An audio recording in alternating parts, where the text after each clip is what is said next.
الحمد لله الذي كفى وسلام على عباده الذين اصطفى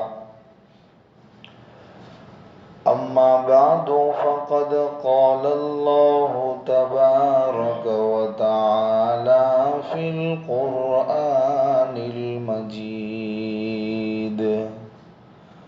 والفرقان الحميد. أعوذ بالله من الشيطان الرجيم. بسم الله الرحمن الرحيم.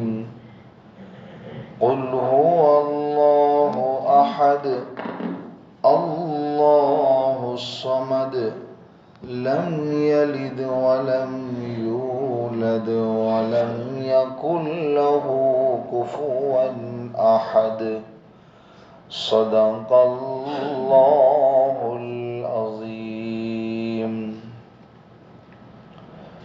بزرگان محترم، میرے نوجوان ساتھیوں، آج آپ حضرات کے سامنے کچھ چیزیں بیان کرنی ہے. کل کے سبق کا خلاصہ. کل آپ کے سامنے سورہ فلق کی تفسیر مکمل ہوئی تو اس کو شارٹ طریقے پر خلاصے کے طور پر پیش کرنا ہے.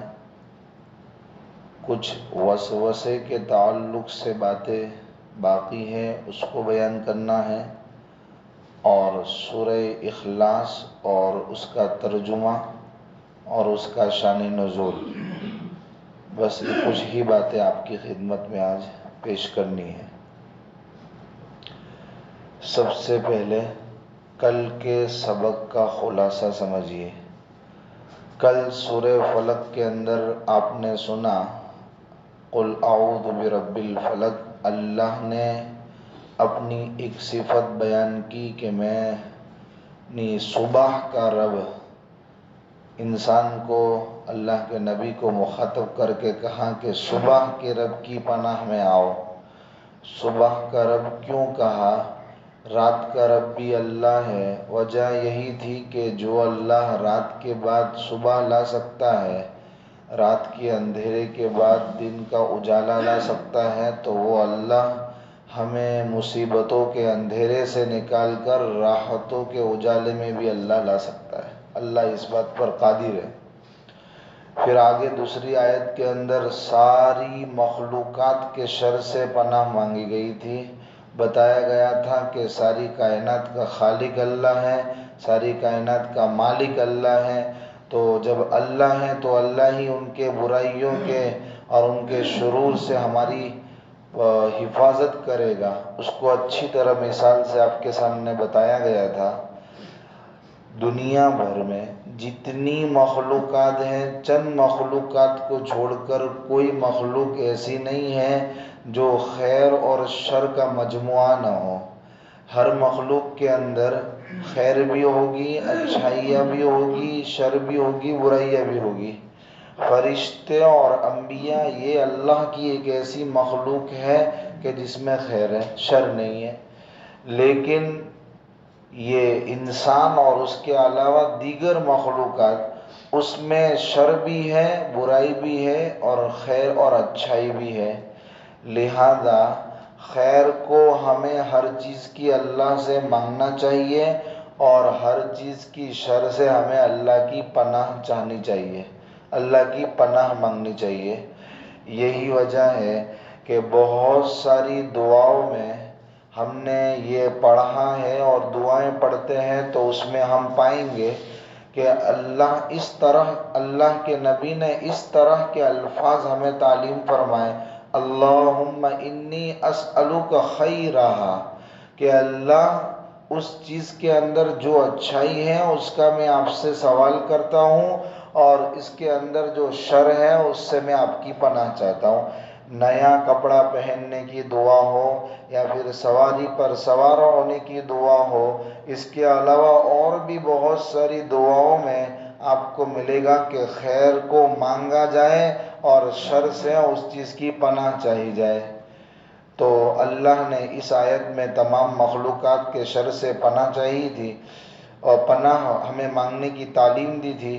پھر آگے اللہ نے 3 خصوصی شرور سے اور 3 خصوصی برائیوں سے پناہ مانگنے کی تعلیم فرمائی تھی۔ ایک تو رات کا اندھیرا، اور دوسرا گروہوں پر پھونک مارنے والی جماعت سے، اور تیسرا تھا حسد کرنے والے کے شر سے اللہ کی پناہ مانگو، اس لیے کہ یہ 3 بیماریاں اور یہ 3 مرض ایسے خطرناک ہے کہ یہ برائیاں ایسی خطرناک ہے کہ ایک انسان فقر و فاقہ میں مبتلا ہے، اس کا گھر غریبی کا شکار ہے، اس کو یہ برداشت ہو جائے گا، آگے پیچھے کر کے وہ فقر و فاقہ ختم کر لے گا، اپنی زندگی گزار لے گا۔ لیکن اگر ان 3 مرضوں کا شکار ہے، یہ 3 مصیبتیں اور یہ 3 شرور کی زد میں وہ آ گیا ہے، تو اس کی دنیا دوبھر ہو جائے گی، اس کی زندگی دوبھر ہو جائے گی، اس کے لیے جینا مشکل ہو جائے گا۔ اس لیے اس کی خصوصی طور پر اس سے پناہ مانگنے کی تعلیم دی۔ کل ماشاءاللہ ہم نے سب پر مفصل اور سیر حاصل بحث کی، جس سے ہم کو تسلی بھی ہو گئی ہوگی۔ آج سورہ اخلاص سے پہلے آپ کو بتا دوں، گزشتہ 2 صورتوں میں وسوسے کا لفظ آیا تھا، تو یہ وسوسے کے تعلق سے 2 اہم اور مفید باتیں میں نے پڑھی، سوچا آپ کے گوش گزار کر دوں، آپ کے کانوں کے حوالے کر دوں۔ یہ نماز میں وسوسہ بہت سو کو آتا ہوگا، اور وضو میں بھی وسوسہ آتا ہے۔ شیطان خیالات ڈالتا ہے نماز سے ہمارا دھیان بھٹکانے کے لیے، اسی طرح وضو میں بھی وسوسہ ایک الگ طور پر ہوتا ہے، ہر عمل کے اندر الگ الگ وسوسہ ہوتا ہے۔ کیا علاج ہے وسوسے کا؟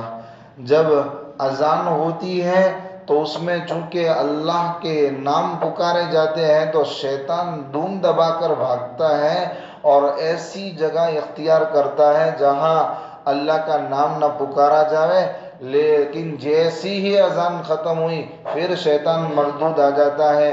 پھر جب نماز کھڑی ہوتی ہے اور اقامت کے کلمات کہے جاتے ہیں، چونکہ وہ بھی ذو الاذانین ہے، 2 اذانوں میں سے ایک اذان ہی ہے، اس کے کلمات بھی سیم ہیں، لہذا اس وقت شیطان پھر بھاگ جاتا ہے اور جیسی ہی نماز میں مشغول ہوتا ہے، حضور فرماتے ہیں کہ شیطان انسان کے دل پر آ کر بیٹھ جاتا ہے، اور اس کو جو چیزیں وہ بھول گیا تھا اور جس چیز کی طرف اس کی توجہ نہیں ہو رہی تھی، شیطان نماز کے اندر وہ ساری چیزیں اس کو یاد کراتا ہے۔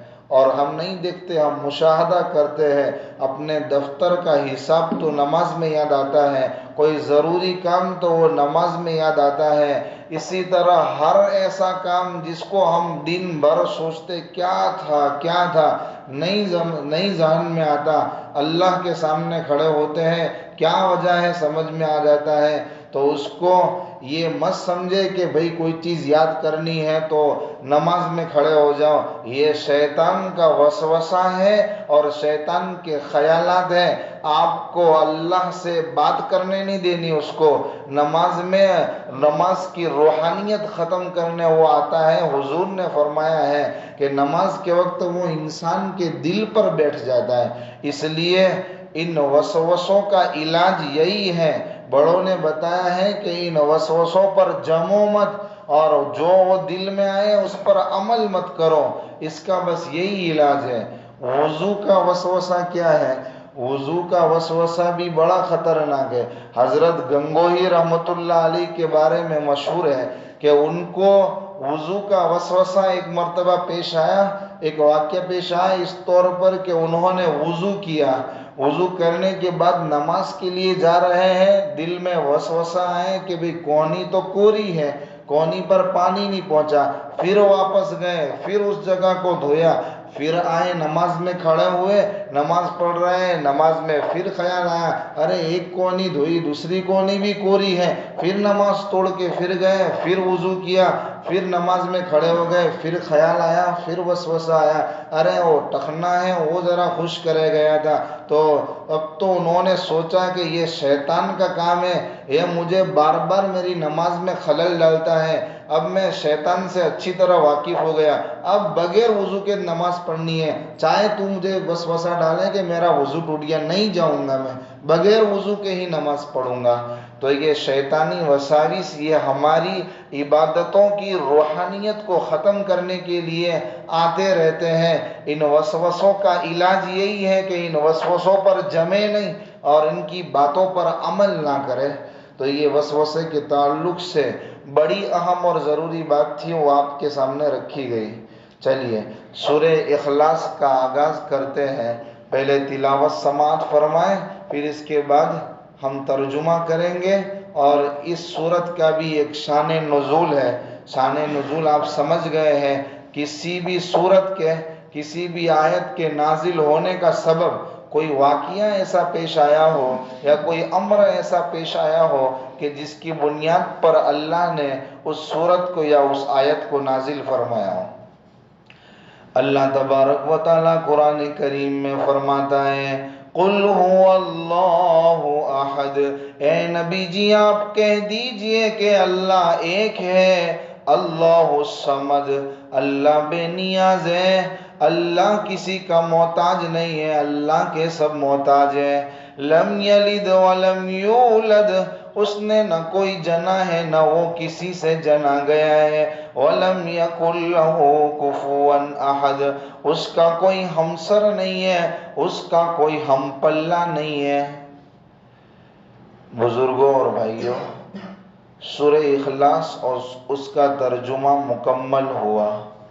اس سورت میں توحید کا بیان ہے، اللہ کی الوہیت اور اللہ کی وحدانیت کو بیان کیا گیا ہے کہ اللہ اپنی ذات میں اور اپنی صفات میں یکتا ہے۔ جب آقا نامدار جناب محمد الرسول اللہ صلی اللہ علیہ وسلم نے اللہ سے ہونے کو اور اللہ کے ایک ہونے کو، اللہ کے یکتا ہونے کو، اللہ کی صفات کے ایک ہونے کو امت کے سامنے بیان کیا، تو اس زمانے میں کچھ ایسا ماحول تھا کہ اس ماحول کی بنا پر کچھ لوگوں کو یہ بات پلے نہیں پڑی، یہ بات سمجھ میں نہیں آئی، تو انہوں نے اللہ کے نبی سے نامناسب اور ناروا سوالات کیے، تو ان سوالات کا جواب دینے کے لیے اللہ نے یہ سورت نازل فرمائی۔ کیا سوالات کیے؟ دو آدمی اللہ کے نبی کے پاس آئے اور اللہ کے نبی کے پاس آ کر کہنے لگے اے نبی، اے محمد، آپ جس خدا کو مانتے ہیں اس وہ خدا کس سے بنا ہے؟ سونے سے بنا ہے نعوذ باللہ، یا آپ کا خدا چاندی سے تعمیر ہوا ہے یا پھر لکڑی سے؟ کس چیز سے آپ کا خدا بنا ہے؟ دنیا میں ہر چیز کسی نہ کسی چیز سے بنتی ہے، تو آپ کا خدا کس سے بنا ہے؟ سونے چاندی سے بنا ہے؟ لکڑی سے بنا ہے؟ اس طرح کے نامناسب اللہ کے بارے میں سوالات کیے، تو اللہ نے اس سورت کے اندر اپنا تعارف کرایا ہے کہ اللہ کون ہے، اور اللہ محتاج نہیں ہے کسی چیز کا۔ وہ کل انشاءاللہ پوری تفصیل سے بات آئے گی۔ کچھ روایتوں میں آتا ہے کہ کچھ لوگوں نے اللہ کے نبی سے ایسے سوالات کیے حسب نسب کے بارے میں۔ ہر آدمی کا دنیا میں حسب نسب خاندان ہوتا ہے، پوچھتے ہیں نبی آپ کون ہو، کس کے بیٹے ہو، کس خاندان سے تعلق رکھتے ہو، تو انہوں نے اللہ کے حسب نسب کے بارے میں پوچھا کہ اللہ کا حسب نسب کیا ہے، اللہ کا کوئی خاندان ہے، اللہ کس کا باپ ہے، اللہ کے بیٹے کون ہیں؟ تو اس ٹائپ کے سوالات کیے ہیں، تو ان کا جواب اس سورت کے اندر دیا گیا ہے۔ یہ شان نزول ہے اس آیت کا، ان بیہودہ اور ناروا اور نامناسب سوالات کا جواب دینے کے لیے اللہ نے یہ سورت اتاری ہے اور اس میں اپنا تعارف کرایا ہے۔ کل انشاءاللہ آگے تفسیر کی جائے گی مفصل طریقے پر۔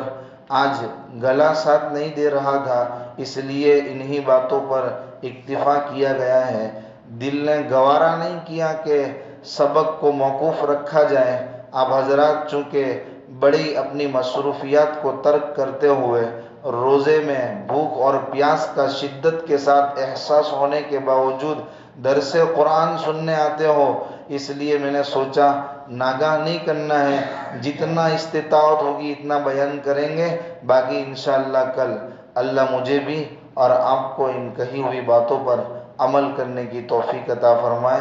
صدق اللہ العظیم۔